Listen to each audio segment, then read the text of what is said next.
বিশ্বকাপে ভারতের সবচেয়ে বড় হার। প্রোটিয়াদের বিশ্বকাপ পরাজয়ের প্রতিশোধের আগুনে ভারতীয়রা ছারখার। সুপার 8 থেকে বাদ পড়ার শঙ্কা তৈরি হচ্ছে দলটার। একটি টিভি শোতে মোহাম্মদ আমির বলেছিলেন ভারতকে অন্তত সেমিফাইনালে দেখছেন না তিনি। তবে কি সত্যি হতে চলল আমিরের কথা? साउथ अफ्रीका और वेस्ट इंडीज खेल रही है, किसी भी टीम को हरा सकती। সাউথ আফ্রিকার বিপক্ষে ৭৬ রানের বিশাল পরাজয়ের পরে অনেকেই মানছেন সত্যি হতে পারে আমিরের ভবিষ্যৎবাণী। টি-20তে টানা ১২ ম্যাচ জয়ের পরে এই পরাজয় নিঃসন্দেহে বড় ধাক্কা ভারতের জন্য। একে তো বড় ব্যবধানে হেরেছে, দ্বিতীয়ত বাকি ম্যাচগুলোও সহজ হবে না দলটার জন্য। আর একদিকে জয়ের বিকল্প কিছুই নেই, কোনো অপশনও নেই। বাকি ম্যাচগুলো ডু অর ডাই।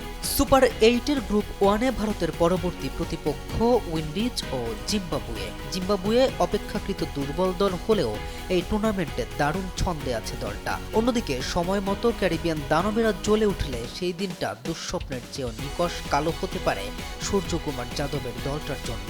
অন্যদিকে সুপার 8-এর গ্রুপ 2-এ এখন পর্যন্ত চালকের আসনে আছে ইংল্যান্ড আর তলানিতে শ্রীলঙ্কা। বৃষ্টির বাধায় পাক নিউজিল্যান্ড ম্যাচ ভেস্তে যাওয়ায় সমান 1 পয়েন্ট করে নিয়ে সম্ভাবনা টিকিয়ে রেখেছে পাকিস্তান ও নিউজিল্যান্ড। তবে বিশ্ববাসী আরও একবার ভারত পাকিস্তান মহরণ দেখতে মুখিয়ে থাকবে নিশ্চয়ই। আর তার জন্য পাকিস্তানের দরকার বাকি 2 ম্যাচ জয়, ভারতের দরকার বড় ব্যবধানে জয়।